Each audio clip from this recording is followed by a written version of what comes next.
face à Philippe de Villiers. 10h-11h sur Europe 1, Elliott Deval. Bonjour à tous, heureux de vous retrouver sur Europe 1 pour votre rendez-vous du samedi matin de 10h à 11h face à Philippe de Villiers. Philippe de Villiers, bonjour. Bonjour Elliott, bonjour Geoffroy. Bonjour Philippe, bonjour Elliott. Comment ça va, cher Geoffroy Lejeune? Moi toujours très bien. Et vous, Philippe de Villiers, comment allez-vous? Je vais beaucoup mieux que la France. Et je préférerais que ce fût l'inverse. C'est vrai que notre actualité, j'ai l'impression à chaque semaine de dire la même chose, malheureusement. C'est vrai que c'est parfois presque insupportable de se dire mais où allons-nous, Philippe de Villiers? Ouais, mais je rends hommage à Europe 1 parce que je suis un auditeur fidèle tous les matins.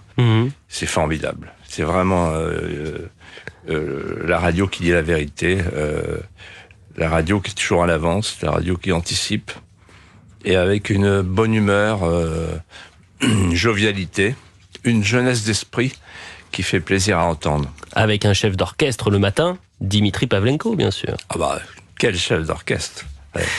À la une, Philippe de Villiers, c'est donc le choc, la sidération à Viry-Châtillon, après la mort d'un jeune garçon de 15 ans, passé à tabac jeudi à la sortie de son établissement scolaire. L'enfant a donc succombé à ses blessures vendredi à l'hôpital Necker à Paris. Depuis, 5 personnes ont été placées en garde à vue, 4 mineurs et 1 majeur. Un drame absolu, nouvel exemple peut-être de l'ultra-violence qui gangrène notre société. Ce que je vous propose, Philippe, c'est qu'on écoute le maire de Viry-Châtillon qui n'a pas su retenir ses larmes ce vendredi. C'est un drame absolu.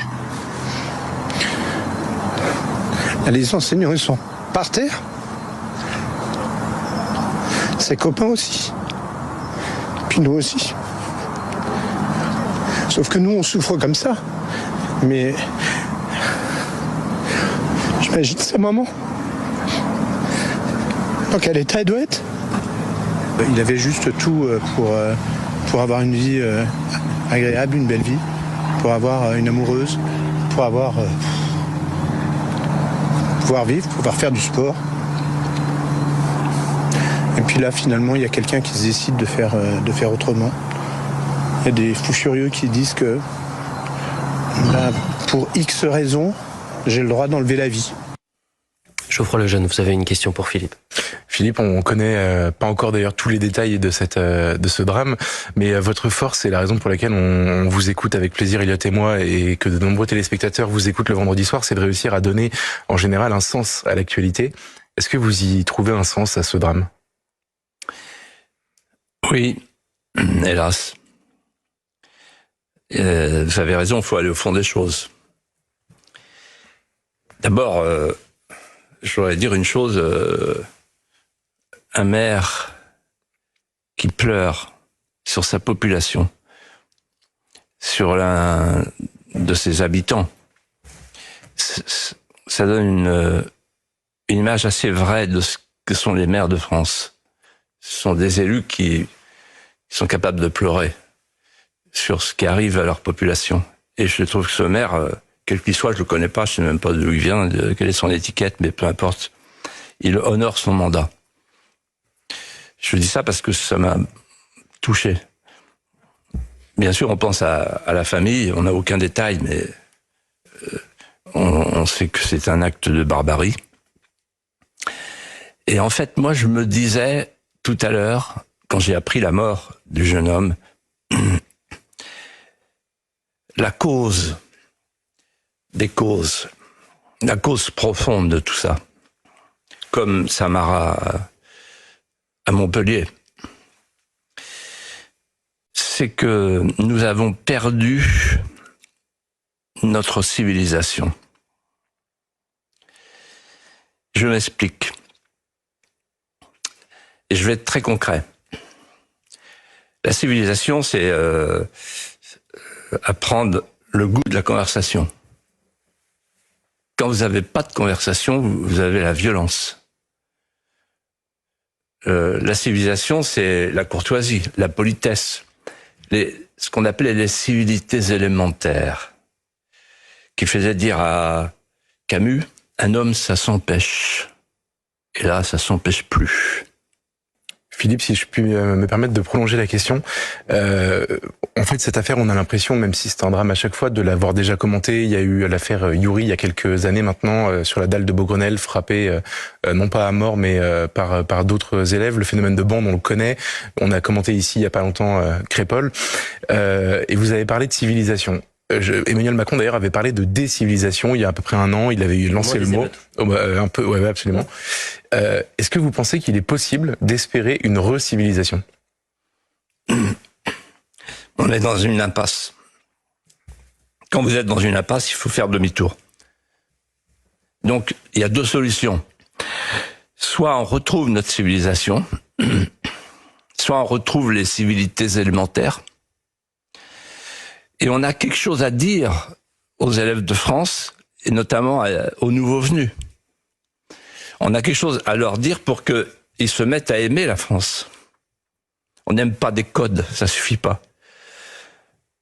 Et à ce moment-là, on revivra, et le principe de l'assimilation fonctionnera, ou bien nous mourrons. Vous savez, la différence entre un homme et une civilisation, devant la mort, c'est que pour l'homme, la mort suit, la décomposition suit la mort, alors que pour une civilisation, la décomposition la précède. Nous sommes dans une civilisation qui se décompose. Et quant à Emmanuel Macron, il a parlé des civilisations, je crois qu'il est allé... Là, on va l'écouter dans un instant, Philippe. Allez-y. Alors, je l'explique aux téléspectateurs. Emmanuel Macron était ce matin dans un établissement scolaire dans le 9e arrondissement de Paris, ce vendredi matin. Et il a parlé de l'école comme d'un sanctuaire, d'une violence chez les jeunes qui est aujourd'hui désinhibée et qu'il faut combattre. Je précise également aux téléspectateurs et aux auditeurs que les propos qu'a pu tenir Emmanuel Macron, c'était avant de connaître la mort de ce jeune garçon qui a été passé à tabac, je le rappelle, jeudi après-midi. Écoutez. Je veux pas qu'on fasse des raccourcis peut-être excessifs avec l'école. Ça s'est passé hors de l'école, à plusieurs centaines de mètres. Je ne sais pas si l'école est liée à cela. J'attends d'avoir là aussi, comme je vous le disais hier, la vérité des faits, y compris sur Viry. Ce que je veux d'abord ici redire, c'est que l'école doit rester un sanctuaire pour nos enfants. Pour nos enfants, pour leurs familles, pour les enseignants. Je crois qu'il ne faut pas être aveugle sur ce qui se passe. Nous sommes dans une société de plus en plus violente et on a une forme de violence désinhibée chez nos adolescents et parfois de plus en plus jeunes. On a d'abord de plus en plus de problèmes qui commencent dans les familles. Regardez les enfants qui sont en situation difficile. Ils sont souvent des enfants qui soit viennent de familles dites monoparentales, soit sont à l'aide sociale à l'enfance. Philippe de Villiers, que pensez-vous de cette déclaration d'Emmanuel Macron ? Il est convaincant. C'est dommage qu'il ne soit pas président de la République. Depuis 7 ans, il a détricoté la France. Il a détricoté l'État. La souveraineté est en miettes. La souveraineté régalienne est en miettes. Il n'y a plus que la culture de l'excuse. On a perdu tous nos pouvoirs. Les agriculteurs le voient bien. Tout le monde le voit bien. Il ne reste plus à l'Assemblée à discuter que du calendrier scolaire et la carte des anciens combattants. Tout le reste est parti. Il a détricoté, il a d'ailleurs aboli le corps diplomatique et le corps préfectoral. Ce sont des actes lourds devant l'histoire. Il a détricoté non seulement l'État, mais il a détricoté la nation avec une immigration invasive. Parce que derrière tout ça, la diversité heureuse dont parle très bien Mathieu Bock-Côté. La société multidéculturée, la société décoloniale. On la voit ici, à Vitry-Châtillon et à Montpellier. Il a détricoté la société en brouillant les repères, et il continue de le faire. Le premier repère, c'est la vie, la protection de la vie. On va par exemple adopter bientôt une loi sur le suicide qui s'appellera suicide assisté. On n'osera pas dire le mot, mais c'est ça, pour les anciens. Alors que tous les jours, on a des jeunes qui se suicident. Bref, on ne peut pas passer son temps à détricoter la France et ensuite à venir se plaindre en utilisant le mot juste, décivilisation. Et justement, Philippe de Villiers, après la publicité sur Europe 1, on continuera de parler de l'ultraviolence, de la décivilisation à travers un sondage sur l'insécurité, puisque 9 Français sur 10 considèrent que l'insécurité progresse dans notre pays, et certains y voient un tournant dans notre histoire. Et vous, cher Philippe de Villiers, qu'en pensez-vous? On voit cela dans un instant sur Europe 1. Face à Philippe de Villiers. 10h, 11h, sur Europe 1, Bâle. De retour sur Europe 1 pour la suite de Face à Philippe de Villiers avec Geoffroy Lejeune, directeur de la rédaction du JDD, et Philippe, bien sûr. On va parler dans un instant de l'ultraviolence, parce que dans l'actualité cette semaine, il y a un sondage qui a été publié par nos confrères de Figaro, sondage fiducial Odoxa sur les questions de sécurité. 92% des sondés considèrent que l'insécurité a progressé dans notre pays. Et toujours selon cette étude, la moitié considère qu'elle a beaucoup progressé. Et enfin, un dernier chiffre avant de vous donner la parole. 82% sont d'accord avec la notion d'ensauvagement de la société, un mot qui avait provoqué une certaine polémique au sein du gouvernement entre le ministre de la Justice et le ministre de l'Intérieur. Avant de vous donner la parole, je le disais Philippe, on va écouter l'essayiste Driss Ghali qui y voit un sondage historique. Je pense que c'est un énorme recul des droits de l'homme, puisque sans sécurité, les droits de l'homme sont une immense blague.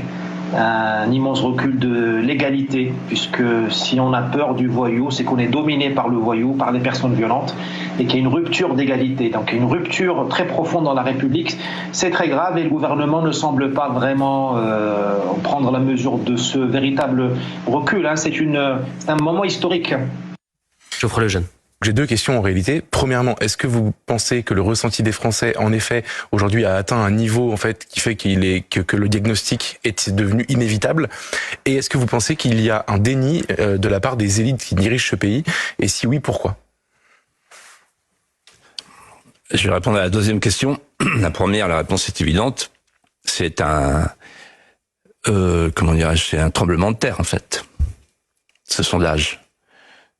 Ça veut dire qu'il reste 8%. Alors, les 8%, c'est 16e arrondissement, non? C'est la Macronie, peut-être. De moins en moins, le 16e. Oui. À mon avis, la Macronie, ils n'ont pas de problème, ils vont venir les sushis avec les scooters. Eux, ils n'ont pas de problème de sécurité. Et après, ils font voter des lois sur la discrimination capillaire. Et ils font des cours d'empathie. Ils pensent que les cours d'empathie dans les écoles, ça va tout régler. Vous voyez, c'est ça la Macronie. Ils sont hors du réel. Alors moi, je vais aller au fond des choses là encore. Votre question me fait penser à un mot de Hannah Arendt. Je ne sais pas si vous le connaissez. Elle dit « La mort de l'empathie humaine est le premier signe d'une culture sur le point de sombrer dans la barbarie. » Et ce que nous vivons actuellement, là, il faut oser mettre des mots sur les choses. C'est ce que les sociologues pourraient appeler le début de la tribalisation, Trois choses. D'abord, nous ne vivons plus tout à fait en société. Les tissus conjonctifs se sont déchirés. Nous sommes en fait en dissociété diversitaire. Nous sommes passés d'une société de voisinage, que j'ai bien connue dans mon enfance, à une société digitalisée où le prochain devient le lointain. Nous sommes des solidaires solitaires. C'est un hybride inventé par la société postmoderne et postnationale et postpolitique. Nous sommes les vivants connectés d'une grande termitière. C'est pas une société, c'est plus une société. Deuxièmement, nous ne vivons plus du même imaginaire. On parlait de l'imaginaire collectif des Français. Braudel. Il n'y a plus d'imaginaire collectif. L'imaginaire, il est explosé. Pourquoi? Parce que la dénutrition de l'être intérieur nous coupe chaque jour davantage de nos sèves charnelles et spirituelles. Où sont nos patries intimes? Et puis troisièmement, nous ne vivons plus sous les mêmes autorités. Il y a 3 autorités dans une société. Ces 3 autorités se sont effondrées sur elles-mêmes. Premièrement, l'autorité magistrale, l'autorité du maître sur son estrade. Les profs sont en fuite pour convenance personnelle. Ils ont peur et on ne peut pas les plaindre. On ne peut pas les accuser. On ne peut que les comprendre. L'autorité paternelle arrose sur le patriarcat. Et si vous montrez un peu trop de virilité dans le discours, vous êtes immédiatement accusé d'homophobie. La famille, on ne l'admet que si elle adopte des formes d'avant-garde. Enfin, la troisième autorité, l'autorité régalienne, il n'y a plus de justice pénale, puisqu'on adopte le principe rousseauiste, c'est la société qui est coupable. Et la souveraineté, comme je disais tout à l'heure, elle est en miettes. Voilà. Et donc la tribalisation, c'est quand il n'y a plus de société, qu'il n'y a plus d'imaginaire collectif et qu'il n'y a plus d'autorité. Alors les autorités, elles sont ailleurs. Il y a les grands frères, il y a les narcotrafiquants, il y a les quartiers souverains, les anciens quartiers perdus qui sont maintenant reconquis, etc. Donc les autorités, il y en a, mais elles sont ailleurs. Il n'y a plus l'autorité régalienne, l'autorité paternelle, l'autorité magistrale. Et un pays qui tente de vivre sans autorité, il succombe, hélas, à la violence. Philippe de Villiers, juste après la publicité sur Europe 1, nous parlerons de l'affaire du petit Émile. Disparition cette semaine ultra médiatisée et pourtant très peu d'informations nous parviennent. Alors c'est toute la question. Est-ce que il y a un droit à l'information ou est-ce que dans cette affaire et la découverte des ossements le week-end dernier, il n'y a pas eu du voyeurisme? Et c'est la question qu'on va se poser sur Europe 1 juste après la publicité. À tout de suite pour Face à Philippe de Villiers. De retour sur Europe 1 pour la suite de Face à Philippe de Villiers. Nous sommes ensemble, chers auditeurs, jusqu'à 11h avec Philippe, bien sûr, et Geoffroy Lejeune, directeur de la rédaction du Journal du Dimanche. Cette semaine, Philippe, tous les regards étaient portés sur le hameau du Haut-Vernay après la découverte des ossements du petit Émile, disparu en juillet dernier à l'âge de 2 ans et demi. Malgré les appels à la prudence, malgré les demandes répétées des habitants du hameau, du maire du Haut-Vernay, malgré la pudeur de la famille, ce fait a été commenté, décrypté, analysé, avec parfois des hypothèses assez lointaines de la réalité. La disparition du petit Émile a bouleversé le pays. Mais quelle est la limite, Philippe de Villiers, entre le devoir, le droit d'informer, et peut-être le voyeurisme, le manque de distance?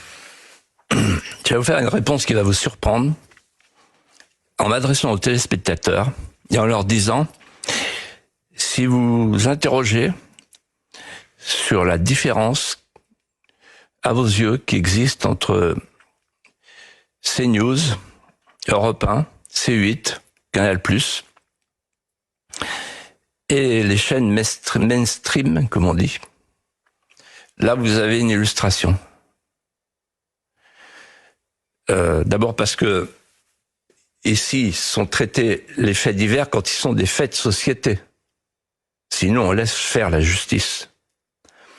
Et ensuite, parce que vis-à-vis de la famille du petit Émile, ici, on a respecté la demande de la famille.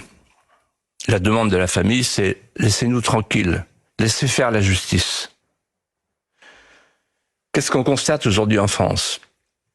Il y a un pouvoir médiatique qui lance ses propres enquêtes, qui prononce ses propres jugements, qui condamne tout seul au pilori. Et puis en face, il y a une justice judiciaire qui arrive trop tard, qui fait son travail avec précision. On a vu le procureur, il était précis et d'ailleurs délicat, me semble-t-il, dans les mots qu'il a prononcés. Mais c'est trop tard. Cette famille, maintenant, elle a été détruite 2 fois. Elle a été détruite par le drame, la mort du petit Émile, et détruite par la traque. Et ce que je trouve odieux, c'est que beaucoup de journalistes, trop de journalistes, ils ont cédé à l'idée de cette traque parce que c'était une famille catholique. C'était pas la même traque à Crépol. Et donc moi, je dis simplement ceci. À vous les téléspectateurs, à vous les Français qui nous regardez, il faut exiger maintenant de la presse, de la tenue, de la hauteur, du respect, de l'intimité d'une famille. Laissons-la vivre.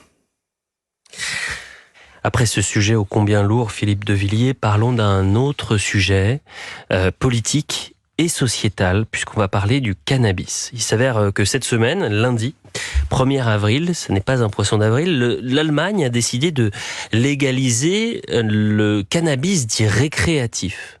Et la maire de Strasbourg envisage, ou souhaite du moins, expérimenter la légalisation du cannabis dit récréatif.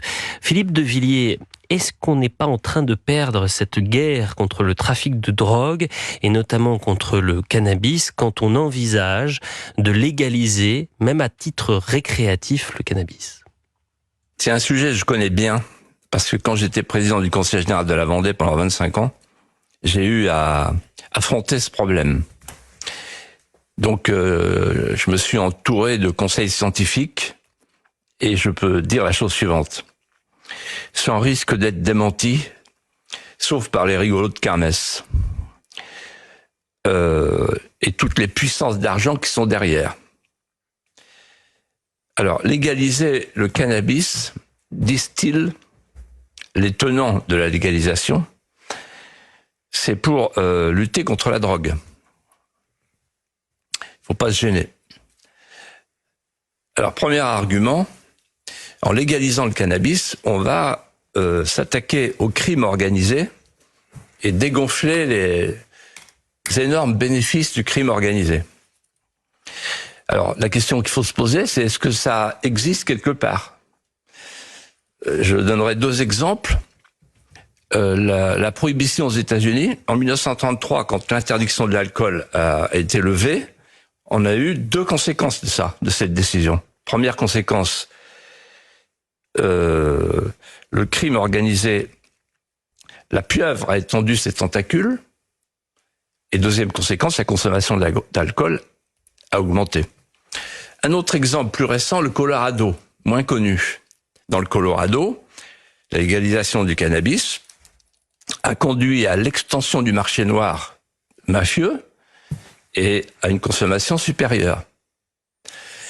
Donc dire que on va, grâce à la légalisation, s'attaquer au crime organisé, c'est fallacieux, c'est spécieux. C'est un mensonge. Deuxième argument, en légalisant le cannabis, on va attaquer la consommation. Il y aura moins de consommateurs. Ça, c'est le gros argument.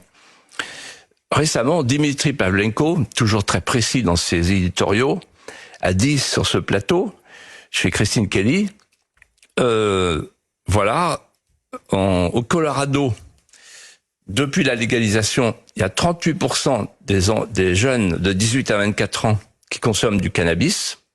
38%. En France, il n'y en a que 23%. Donc c'est la preuve que la légalisation du cannabis augmente la consommation et ne la fait pas baisser. Et troisièmement, l'argument le plus incroyable, il nous explique que la légalisation du cannabis, que le cannabis, en fait, c'est moins nocif que le tabac et l'alcool. Selon les scientifiques, ils sont tous unanimes là-dessus, la combustion par rapport au tabac, la combustion du cannabis, c'est 5 à 7 fois supérieure en oxyde de carbone.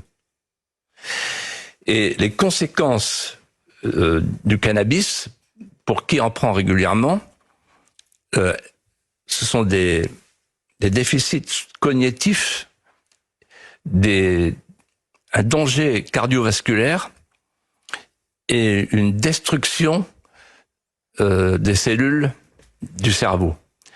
Si on veut avoir demain une armée de zombies, une jeunesse déclassée, alors légalisons le cannabis. Alors vous me direz, mais qu'est-ce qu'il faut faire? Bruno Le Maire a dit récemment, c'est une guerre. Il y a même des sous-marins, etc. C'est incroyable. Les juges à Marseille ont dit c'est une guerre. Alors moi je veux répondre, oui, au lieu de faire la guerre en Ukraine, il faut faire la guerre là, chez nous, avant qu'il ne soit trop tard. Alors qu'est-ce que ça veut dire? Ça veut dire 3 choses. Premièrement, contrôler les frontières. Parce que vous avez 200 tonnes, je l'ai dit la semaine dernière, de cocaïne qui arrive à Rotterdam et Anvers. Si vous laissez cette cocaïne arriver chez nous à Marseille, ben c'est pas la peine d'essayer d'attraper la poudre avec des filets à papillons. Hein. Deuxièmement, on envoie l'armée chercher les kalachnikovs dans les banlieues, dans les caves. C'est pas le rôle de la police de le faire. Bon, j'insiste pas, je pourrais développer. Troisièmement, il faut une politique préventive. La Suède l'a fait. Regardez la Suède, le modèle suédois. C'était à l'école, dans les médias, une politique préventive, le cannabis tue, etc. Ensuite, il faut arrêter le message d'immunité, d'impunité. C'est-à-dire, en fait, l'amende de 200 €. C'est pas sérieux. Il faut en finir avec la banalisation de la consommation. Et il faut ensuite créer ce que suggérait Bruno Le Maire, des cours spéciales, comme pour le terrorisme, des cours spéciales, des tribunaux spéciaux. Et les têtes de réseau, il faut les coffrer, et durablement, avec des condamnations sérieuses. Donc, ça va bien, le laxisme. Philippe de Villiers, juste après la publicité, je vous propose qu'on parle de l'Europe. Pourquoi l'Europe? On est à quelques semaines désormais des élections européennes. Et vous avez déjà évoqué à plusieurs reprises l'histoire de la construction européenne. Il s'avère qu'il y a une trentaine d'années, vous étiez le premier à employer ce mot, souverainisme. Et 30 ans plus tard, tous les sondages le montrent d'ailleurs, il y a une poussée souverainiste en Europe. On va tenter de comprendre pourquoi. Et puis on va revenir sur cette archive qui date de 1995, parce que le souverainisme, c'était un gros mot, pire encore. On pouvait faire un parallèle entre vous, le souverainiste, et l'anti-républicain que vous étiez peut-être. Vous allez nous le dire juste après la publicité sur Europe 1 pour Face à Philippe de Villiers. Face à Philippe de Villiers. 10h, 11h, sur Europe. Nous sommes de retour, chers auditeurs, dans un instant pour Face à Philippe de Villiers. On parlera de l'Europe, des européennes. Et d'ailleurs, chers auditeurs, le face-à-face. Sonia Mabrouk et Laurence Ferrari vont présenter le premier face-à-face lundi 8 avril de 21h à 22h sur CNews et Europe 1 en juin. Vous allez voter pour élire nos députés européens. Quel candidat, quel parti, quelle place pour la France en Europe?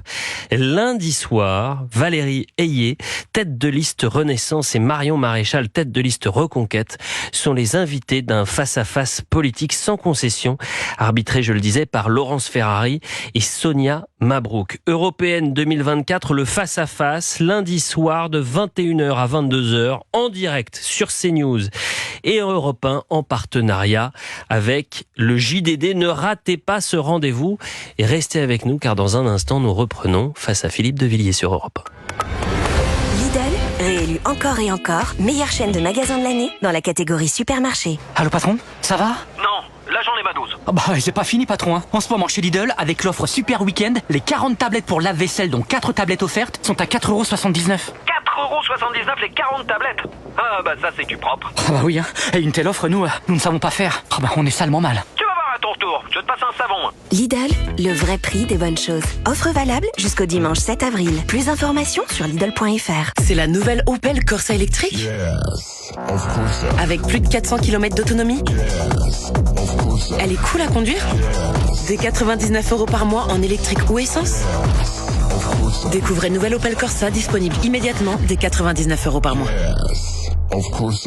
Corsa électrique Corsa LLD 24 mois, premier loyer 3 000 €, bonus écologique 7 000 € déduit. Offre à particulier jusqu'au 30 avril si acceptation par crédit par. Détails sur opel.fr. Pour les trajets courts, privilégiez la marche ou le vélo.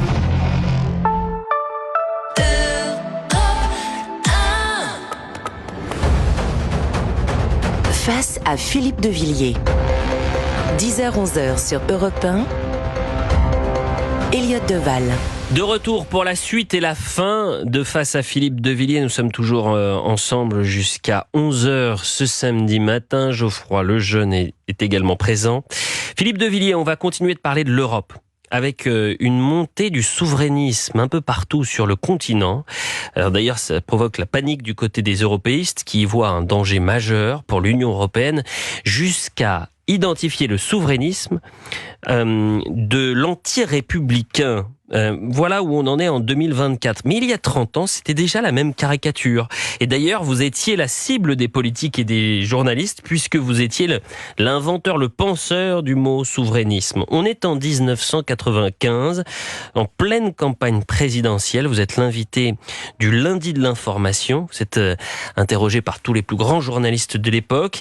Et c'est Jean-Yves Boulic de Ouest France, qui vous interpelle. Écoutez, et on en parle juste après. Sympathie royaliste. Votre spectacle du Puy du Fou est un hymne à la mémoire vendéenne. Attendez, je vous arrête, monsieur Boulic. Je vous arrête parce que... Non, je vous arrête. Vous avez été membre de la Restauration nationale, ça n'est pas... Non, écoutez, je suis vendéen. Je suis vendéen. Non, mais je vais vous dire, je suis vendéen, attaché au patrimoine historique, spirituel et culturel de la Vendée et donc de la France. J'ai été élevé dans le culte de Charette, le combattant de la liberté. Et en 93, j'aurais été du côté de Charette et des combattants de la liberté. Attendez, je vais jusqu'au bout. La question est très simple, je vais vous la poser. Ma question, j'ai été élevé dans le culte de Charette et du maréchal Delade de Tassigny, qui est aussi vendéen. Et mes deux grands-pères sont morts enveloppés dans le drapeau tricolore. Quel rapport? Alors, de grâce, monsieur Boulic, vous êtes journaliste à Ouest France, vous connaissez quelle question je vais vous poser. Et ne commencez pas par me tailler un manteau d'arlequin de caractère impressionniste qui laisserait penser aux téléspectateurs que Philippe de Villiers n'est pas républicain.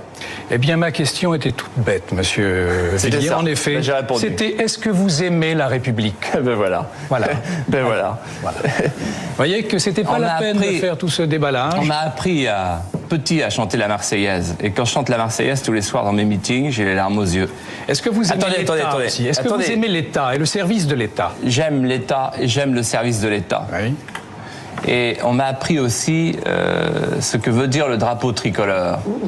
On m'a appris petit, et je le ressens chaque jour davantage, que la France est un pays aux 1000 cicatrices. 1000 cicatrices.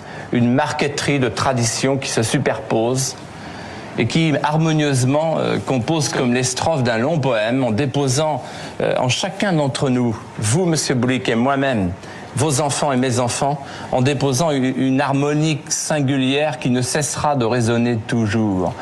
Geoffroy Lejeune. Ma question est simple. C'est extraordinaire. Vous n'avez pas honte, Philippe? Vous n'avez pas honte? Vous n'avez pas honte, Philippe de Villiers? Présentez vos excuses tout de suite. Non, c'est intéressant parce que en fait, on débat beaucoup du milieu médiatique en ce moment, et en fait, ça n'a pas commencé en ce moment. Ça date d'il y a longtemps. Oui, alors en fait, c'est très simple. Monsieur Boulic, journaliste de Ouest France, c'est un idéologue. Et il est entouré de journalistes qui sont des idéologues, et ils veulent se faire Philippe de Villiers. Voilà. Donc tout est bon. Philippe de Villiers, il est forcément hors du jeu, il est hors de l'arc républicain, on dirait aujourd'hui. Vous voyez, voilà. Et c'est la consigne qui est donnée. Vous voyez, on est sur France 2 là. Madame Ernotte, elle doit regarder ça en disant ils sont formidables ces journalistes, etc. Et alors en fait, 30 ans après, qu'est-ce qu'on peut dire? La chose suivante. Ça vous a coûté cher ces attaques ou pas? Comment? Est-ce que ça vous a coûté cher ces attaques?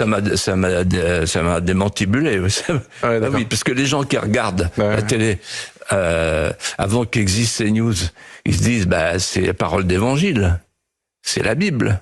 Voyons. Donc si monsieur Boulic de Ouest France, c'est le journal La Croix de l'Ouest de la France. Voilà, et donc c'est le journal des sacristies. Donc voilà. Donc quand on voit Philippe de Villiers, on se signe, mais c'est en forme d'exorcisme. Oui, c'était ça. Et 30 ans après. Mais 30 ans après, qu'est-ce que je peux dire? les derniers défenseurs de la République, c'est nous. Pourquoi? Ils l'ont largué, la République. Ils l'ont refilé à Maastricht, au traité de Lisbonne, à Bruxelles. Il n'y a plus de République, la Respublica au sens de la souveraineté. Pourquoi je vous dis ça? Parce que De Gaulle a eu un mot définitif. Il n'y a pas de démocratie sans la souveraineté nationale. Il nous parle de souveraineté européenne. Et il voudrait nous accuser, nous, de ne pas être républicains.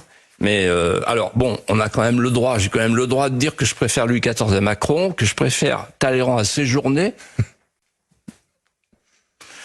et que je préfère Richelieu à Attal. Bon, voilà. Et je vais aller plus loin dans ma réponse. Je vais dire quelque chose que j'ai jamais dit. Toute demeure divisée contre elle-même périra. Si on continue en France aujourd'hui, alors qu'on est assailli de l'extérieur par une immigration invasive, si on continue à l'intérieur à dire on peut pas parler de la France avant 1789, on est foutu. Moi, la France, je l'embrasse depuis Clovis. En repensant au mot de Brodel, celui qui ne vibre pas à Clovis et à la fête de la Fédération n'est plus en droit de pleurer, parce qu'il n'aime pas la France.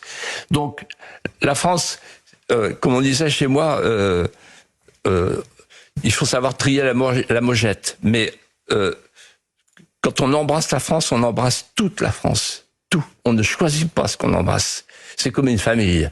Bernanos disait, un pays, c'est un drame moral, comme une famille. On embrasse tout. Alors, on voudrait, moi, me dénier la possibilité, au Puy du Fou comme ailleurs, dans mes livres, etc., de parler de la France d'avant. Mais on va être obligé d'y revenir à la France d'avant. On va être obligé de se dire, au fond, il faut retrouver le fil. Il faut retrouver le fil qui nous a conduit là où nous sommes. Parce que si on ne retrouve pas le fil, alors il arrivera à la France qui est arrivé à tous les pays qui ont perdu leur histoire, qui ont perdu leur mémoire. Ces pays-là ont perdu leur cœur et leur raison d'exister. Ces pays-là, on en parle au passé. Les Amérindiens, Sparte, Athènes, les Romains. Philippe de Villiers, l'histoire, toujours l'histoire. Et vous souhaitez revenir sur une date comme un tournant, le 5 avril 1653. Philippe de Villiers, que s'est-il passé ce jour-là? Vous me laissez un peu de temps? 3 minutes. Là, je vais vous surprendre. Alors,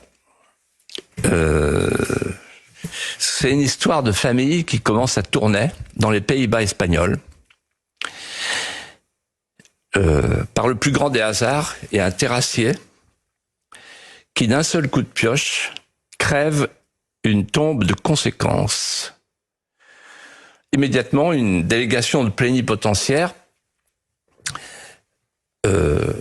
demande à être reçue par le roi, et le quitte tournait, et les archéologues remettent au roi Louis XIV les reliques qui ont été retrouvées au fond de la chambre funéraire. Il y a un sceau qui authentifie le royaume de Childéric. Childéric, mort en 481, l'ancêtre de Louis XIV, qui est touché aux larmes, et qui est le père de Clovis. Et puis 30 abeilles d'or aux ailes incrustées de grenat. Napoléon s'en souviendra, puisqu'il suffit de regarder le tableau de David et de voir la robe du sacre, elle est constellée d'abeilles. Et la question que je me suis posée, c'est pourquoi cette fascination de la puissance publique pour ces hyménoptères? En effet, vous êtes comme tout un chacun, vous vous mettez devant une ruche, je ne sais pas si ça vous est arrivé, la première impression tenace, c'est un désordre absolu, un trémoussement, un va-et-vient, une chenille grouillante qui se fait et qui se défait. Il faut beaucoup de temps pour percevoir que derrière le nuage vibrant, le grouillement informe, derrière les apparences de l'inarticulé et de l'incoordonné, il y a la perfection d'un ordre. Un chef-d'œuvre accompli de géométrie, d'architecture et de prévoyance. En fait, ça va plus loin que ça. Non seulement il y a cet ordre, non seulement il y a la loi de la ruche qui consiste à obéir à des lois qui sont celles de la France industrieuse, d'où le choix de Napoléon, les cirières, les butineuses, etc. Mais surtout, ce petit monde est ordonné à une fin supérieure. Et cette fin supérieure, c'est la fécondation de la nature. L'abeille ne colonise pas, elle pollinise, elle distribue le pollen, elle orchestre les amours des fleurs. Et pourquoi je vous parle de ça aujourd'hui ?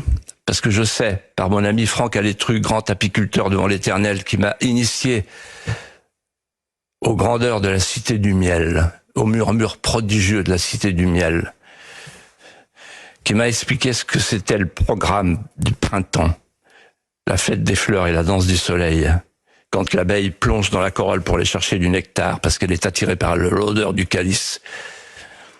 Aujourd'hui, on n'écoute plus Albert Einstein, son avertissement. Quand les abeilles meurent, les jours de l'homme sont comptés.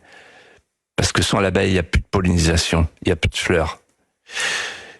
Et donc, je dis ceci, Childéric, lève-toi, réveille-toi, ils sont devenus fous. Je dédie cet apologue au petit peuple des apiculteurs qu'il faut sauver. Et je dis à tous les spectateurs, tous les téléspectateurs, mangeons le miel de France. C'est le meilleur du monde. Face à Philippe de Villiers touche à sa fin. Merci beaucoup Philippe de Villiers pour ce samedi matin. Je vous laisse à votre miel. Parce qu'on a parlé bien évidemment des abeilles. Merci à vous Geoffroy Lejeune. Merci. On se retrouve samedi prochain à la même heure sur Europe 1 en partenariat avec CNews. Dans un instant, vu que vous avez parlé de miel, Philippe de Villiers, c'est Laurent Mariotte pour la table des bons vivants. Je ne sais pas s'il va parler de miel dans un instant. C'est quoi le menu ? Quel est le menu ce samedi matin, Laurent ? Bonjour Elliot. Les Français sont de plus en plus exigeants sur la qualité du café. Je ne sais pas si vous avez remarqué. Eh bien, on en parle dans un instant. Et puis, on s'intéresse aussi à la cuisine antillaise. Et Christophe Lévesque nous rejoint à midi pour le plat du jour. Canaille, comme lui. À tout de suite.